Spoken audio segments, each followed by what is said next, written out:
You're watching CRE Radio and TV. Today we have a very special guest, Steve Forbes. Steve and I discuss commercial real estate, women, the economy, and stick-to-itiveness, as his grandfather would say. We'll be right back.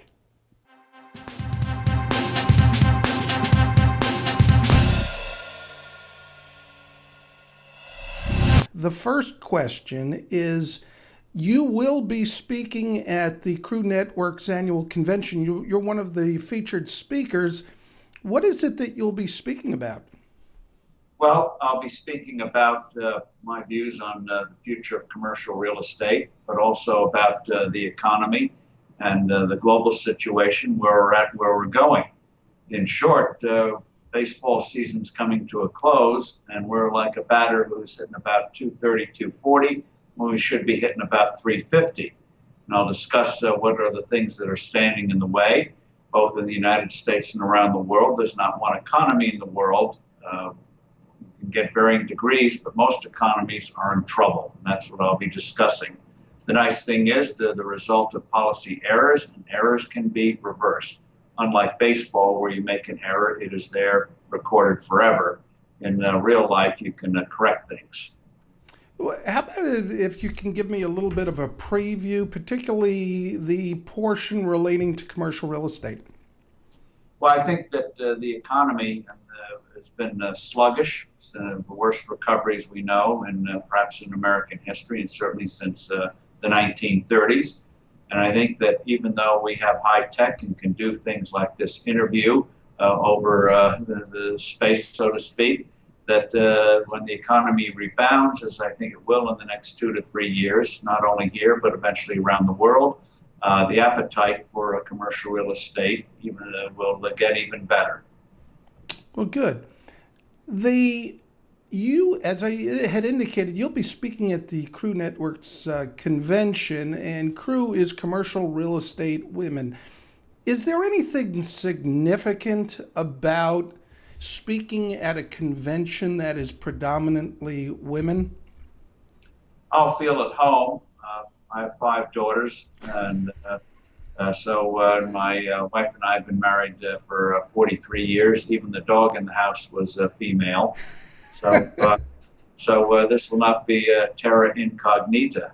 And I think Crew represents one of the great strengths of this country, people voluntarily coming together for a shared purpose of trying, in this case, create conditions for advancement, not only for the industry, but for women in the industry. And that's all to the good. So I look forward to being part of it and imparting whatever advice I may have. And I trust their manners will be such that they won't throw anything if I say anything that upsets them about the economy. You need to just be yourself. That's probably the most important thing. Right. I have one last question, and actually I did some research. It's a good thing to do. And I have a quote from your grandfather, C.B. Forbes. And this quote, actually, I thought was very appropriate for this convention. The quote is, "I don't feel myself that I know it all, but I have enough conceit to be successful." That observation was made by a businessman in his 30s who was making notable headway, although his path bristled with difficulties. Business places no premiums on shrinking violets. Employers prefer men who have self-assurance, forcefulness, go-headedness, men who know their jobs and know that they know it. Now, I understand this quote probably, your grandfather probably said this in the early 20th century. And so the reference to men at the time was probably typical of the day, and that's not really the point. This conference, though, the theme of the conference is taking risks. And I had a conversation with Katty Kay, who's the lead anchor at BBC, who also wrote The Confidence Gap. And she made a point that how men are willing to take the risks more often than women. So that's what this conference is about. What are your thoughts on your grandfather's quote? Well, apropos of men and women in the workforce, in the first issue of Forbes, he had a department in the Forbes magazine devoted to what women were doing in the business world, that this was changing from times past. So in that sense, he was a little ahead of his time. But in terms of confidence, one of the things one has to learn, and one can make generalizations, but is that you can't know everything in the real world. You have to go with what you have and then make a decision. And one of the things that happens in the business world or in any part of the world is you will make mistakes.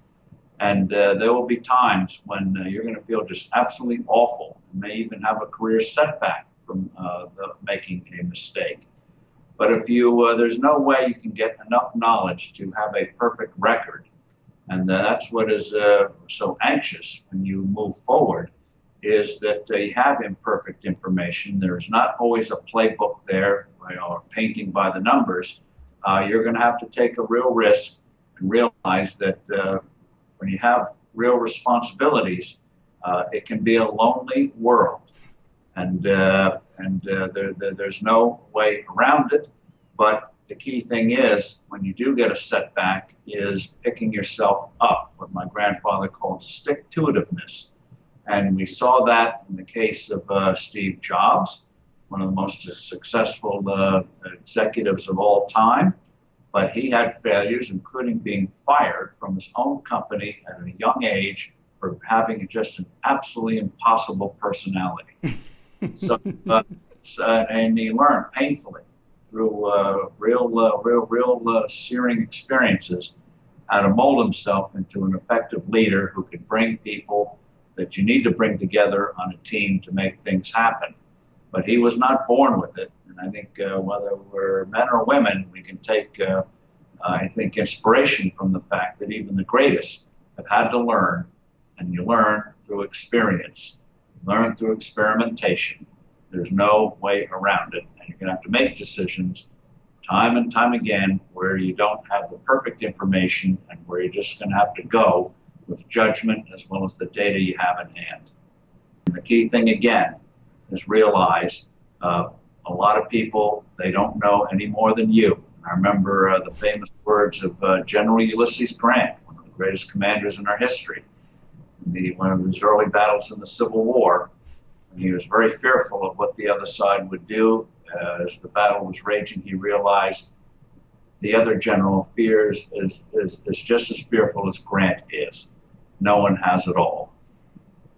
Well, speaking of Derek Jeter, as my father would say, it's not how you start the game, but it's how you finish the game, which is a great segue to ending this interview. Well, it's absolutely true. And as Yogi Berra said, it's not over till it's over. So if you do get a setback, realize there's no 60-minute limit when the game is over. It's like baseball; you can keep this thing going for a long time. There's no 5-minute rule. Never is. Only you impose it on yourself. That's right. Well, Steve, thank you very much. I don't want to take up any more of your time. Hopefully, we'll have an opportunity to meet in Miami. I will be there. And I look forward to this, and I really appreciate giving me your time. Well, I appreciate your time, and appreciate the fact that you didn't stop when your legal career stopped. I think that's one of the great unnecessary worries about, they say in the future, what about all these baby boomers retiring? Well, if you have a decent economy, a lot of people are going to do different things. They're not just going to sit around batting a tennis ball or a golf ball. They're going to want to do other things, different things, but they're not going to just sit still. I'm running like crazy, and I'm waiting for the young guns to catch up to me, but they're still falling behind. And as long as I can keep running, I'm going to keep doing it. Terrific. I hope your knees hold out. Yeah, my back. Steve, thank you very much. You have a great day. Have a great weekend. And we'll see you in Miami. Look forward to it, Howard. Thank you. Thank you. Bye-bye. I'd like to give a special thank you to Cynthia Rice Hansen at the Harry Walker Agency for making the arrangements for this interview, and also Crew Networks for allowing me this opportunity. Thank you very much, and God bless.